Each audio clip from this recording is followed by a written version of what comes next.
Hello students. आज हम लोग पढ़ेंगे वर्ण विचार के अंतर्गत व्यंजन के बारे में। व्यंजन के बारे में संपूर्ण ज्ञान अर्जित करेंगे। हम यहाँ व्यंजनों का वर्गीकरण पढ़ेंगे। व्यंजन किसे कहते हैं हमने पढ़ लिया।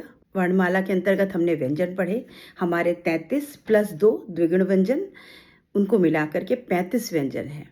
तो अभी हम उनका वर्गीकरण पढ़ेंगे कि उनको किस तरह से बांटा गया है। व्यंजनों का वर्गीकरण हमने 4 प्रकार से किया है। प्रयत्न के आधार पर, प्रयत्न मतलब नियम, किस तरह से हम उच्चारण के नियम होते, कितने कितने प्रकार से हम उच्चारण करते हैं।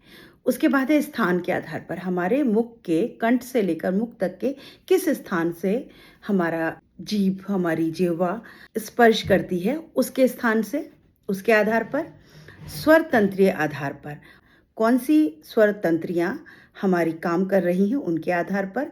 और प्राणत्व के आधार पर, यानी प्राण का, यानी हमारी वायु का कौन सा तत्व बाहर आ रहा है, उसके आधार पर हमने व्यंजनों का वर्गीकरण किया है। अगर अभी नाम से आपको समझ में नहीं आ रहा तो हम एक एक करके इसको 1 बाय 1 पढ़ते हैं तो आपको समझ में आ जाएगा। प्रयत्न के आधार पर व्यंजनों का वर्गीकरण निम्नानुसार किया है। स्पर्शी स्वर व्यंजन, स्पर्शी यानी स्पर्श व्यंजन। संघर्षी व्यंजन, जहाँ संघर्ष हो रहा हो। स्पर्श संघर्षी, जहाँ स्पर्श भी हो और संघर्ष भी हो। नासिक यानी नाक से बोले जाने वाले। पार्श्विक यानी गले के पीछे से बोले जाने वाले। उत्क्षिप्त व्यंजन, लुंठित व्यंजन, अर्धस्वर व्यंजन। इनके क्या क्या अंतर हैं इनके बारे में हम पढ़ेंगे। स्पर्श व्यंजन, अब सबसे पहला आता है स्पर्श व्यंजन।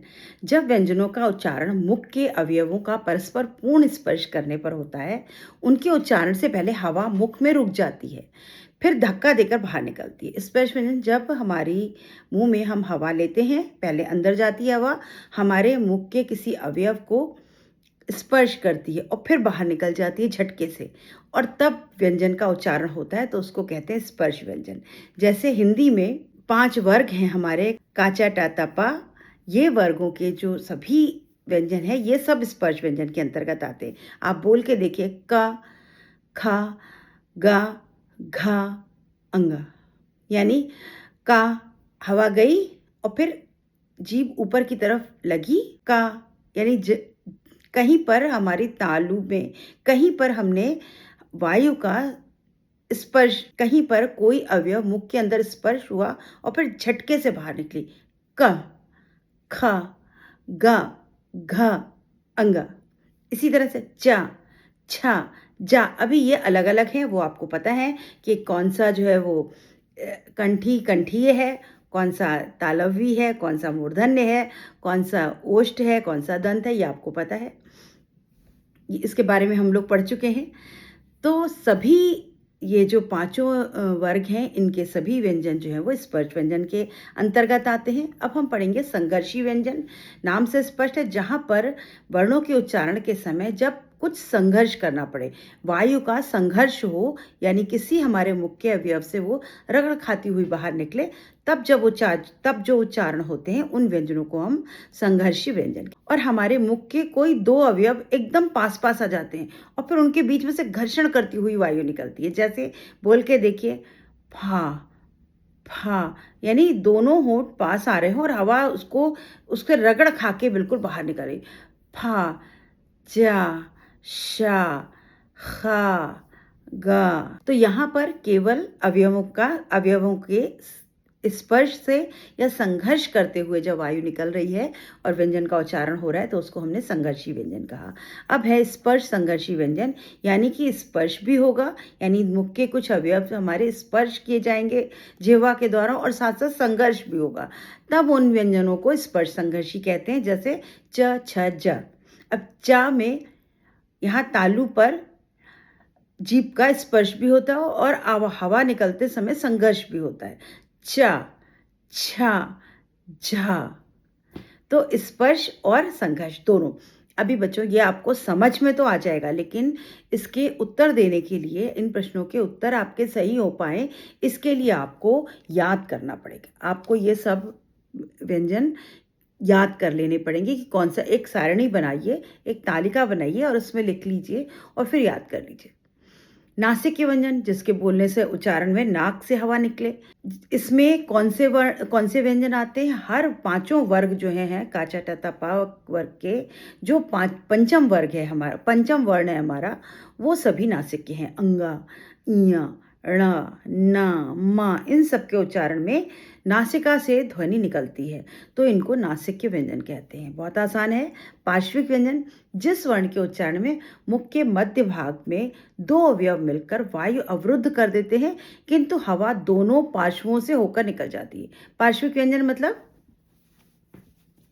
मुख में हम एक दूसरे अवयव को टच करके हवा को रोक देते हैं, तो हवा रुक जाती है और साइड से यहाँ से रुकी हुई है हवा और इधर से निकल जाती, कभी कभी इधर से निकल जाती है, या दोनों तरफ से निकल करके उच्चारण हो जाता है, तो उस ऐसे व्यंजनों को हम पार्श्विक कहते हैं। इसमें एक ही अक्षर आता है, ला। अब आप ला बोल के देखिए, ला। हवा इस तरफ से निकल जाती, कभी इधर से कभी इधर से, और आपका जीभ जो है वो तालु से स्पर्श कर जाती है। तो दो अवयव के स्पर्श करने के बाद जब वायु का मार्ग अवरुद्ध हो जाता है और पार्श्व से यानी किनारे से पीछे से हवा निकल जाती है, तो उसको पार्श्विक व्यंजन कहते हैं। इसमें एक ही आता है जिसको ला बोलते हैं। उत्क्षिप्त व्यंजन, इनके उच्चारण में जिह्वा नोक कठोर तालु को छूकर झटके से नीचे आकर वायु निकलती। जीभ जो है वो तालु को छू करके झटके से नीचे गिरती है और हवा निकल जाती है। उत्क्षिप्त व्यंजन जैसे ड, ढ, यानी जीभ ऊपर तालु में लगती है और फिर एकदम झटके से नीचे आती है और हवा निकलती है और इनका उच्चारण हो जाता है। ये कौन से हैं? दो व्यंजन, यानी जो आपने ड और ढा पढ़ा, ये व्यंजन उत्क्षिप्त व्यंजन भी कहलाते हैं। अब इसके बाद आता है लुंठित व्यंजन, जिन व्यंजनों के उच्चारण में हवा मसूड़े के पास आकर कुछ कंपन उत्पन्न करती है, उसे लुंठित व्यंजन कहते हैं। हवा जो है वो हमारे दांतों के ऊपर वाले भाग के या नीचे वाले भाग के पास आकर कंपन करती है। रा रा रा रा रा बोलते समय हमेशा जीभ जो है वो ऐसे घूमती है, थोड़ी सी मुड़ जाती है और हवा में यहाँ पर मसूड़ों के पास आके कंपन होता है। तब उससे जो व्यंजन निकलता है, उच्चारण होता है, उसको हम लुंठित व्यंजन कहते हैं, जो कि केवल एक है, रा। अर्ध व्यंजन, अभी कुछ व्यंजन जिनको कि अर्ध व्यंजन कहा जाता है या वा, इनको अर्ध व्यंजन कहा जाता है। इनके उच्चारण में होठ फैले या कभी तटस्थ रहते, कभी तो होठ फैल जाते हैं और कभी एकदम बिना कोई होठों में कोई गति नहीं होती।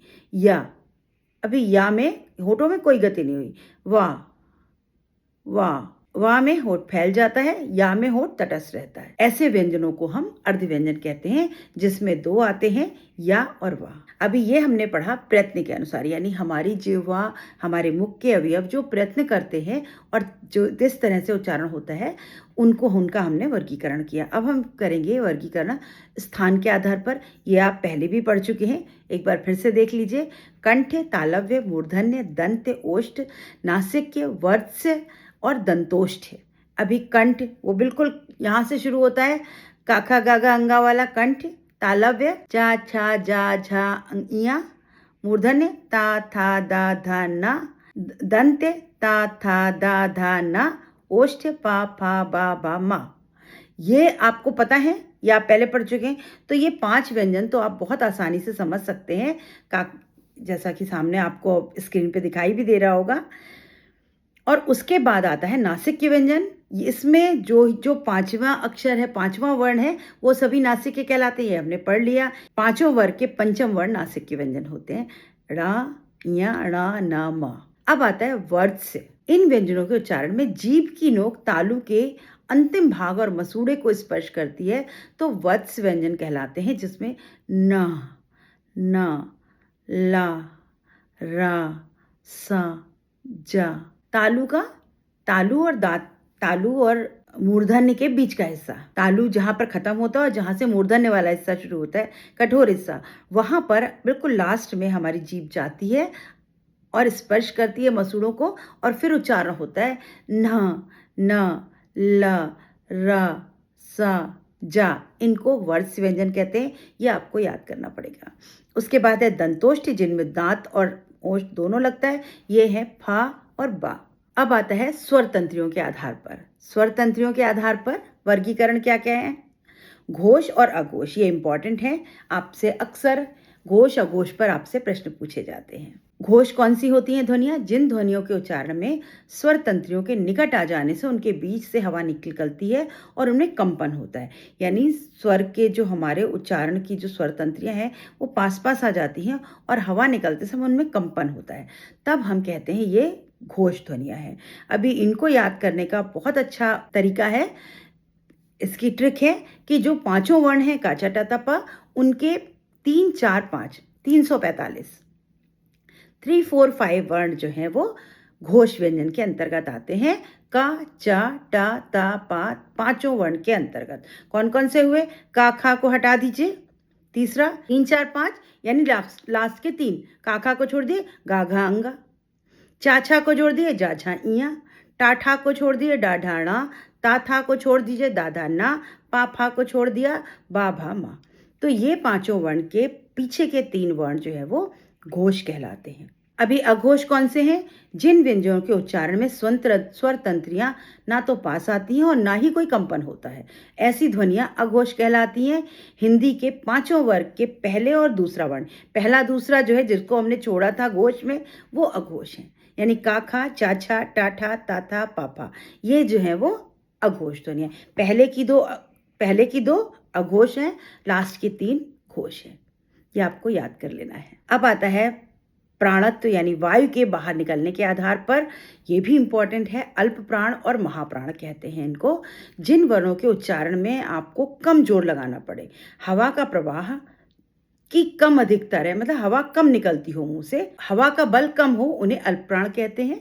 इसमें संस्कृत भाषा के समय संस्कृत व्याकरण में इसमें कुछ सूत्र हैं जो मैंने यहाँ पर दिए हैं आपको। वर्णानाम प्रथम तृतीया पंचमी षष्ठ अल्प प्राणा, यानी जो आपके अल्प प्राण हैं वो कौन कौन से होते हैं? पहला तीसरा पांचवा, यानी एक एक बीच में छोड़ दीजिए, वो अल्प प्राण है। पहला तीसरा पांचवा यानी का गा अंगा, चा जा इया, टा डा ड़ा, ता दा ना, पा बा मा, यानी सेकंड और फोर्थ को छोड़ देना है। फर्स्ट 3 और 5, यहाँ आप 135 इसका सूत्र लिख सकते हैं। ये हैं अल्प प्राण। अब महाप्राण कौन से हैं? जिन व्यंजनों के उच्चारण में हवा की अधिकता होती है, श्वास बल अधिक प्रयोग होता है, उसको हम महाप्राण कहते हैं। इसका वर्णानाम द्वितीय चतुर्थी तलश्च महाप्राणा, यानी खा और घा, जिन 2 को आपने छोड़ा वो महाप्राण। यानी पहला तीसरा पांचवा अल्प प्राण, दूसरा और चौथा महाप्राण। कौन कौन से हैं? खा घा छा झा टा था ढा था धा फा बा। आप बोल के देखिए, का खा घा घा, का में कम जोर लगता है, खा में ज़्यादा जोर लगता है, चा में कम जोर लगता है, छा में ज़्यादा जोर लगता है, च छा जा झा का खा। तो पहला तीसरा पांचवा अल्प प्राण, दूसरा और चौथा महाप्राण। इस प्रकार हमने व्यंजनों का वर्गीकरण पढ़ा। अब व्यंजन के वर्गीकरण पे बहुत सारे प्रश्न बनते हैं बच्चों, जिसको आपको याद करना पड़ेगा। वर्णों को लेकर के वर्णमाला को रट लेना। बचपन में आपने वर्णमाला पढ़ ली थी, वो अलग बात थी। अब आपको वर्णमाला का पूरा ज्ञान, आपको कहाँ उच्चारण होता है, कैसे उच्चारण होता है, मुख के किस अवयव से स्पर्श होता है, कहाँ से कंपन होता है, उन सब का वर्णन करते हुए आपको पहचानना आना चाहिए। अब आपके प्रश्न कैसे आते हैं? जो वैकल्पिक प्रश्न होते हैं उनमें आपको विकल्प दिए होते हैं। आपको अगर पता है तो आप उनमें से सही विकल्प छांट करके लिख सकते हैं।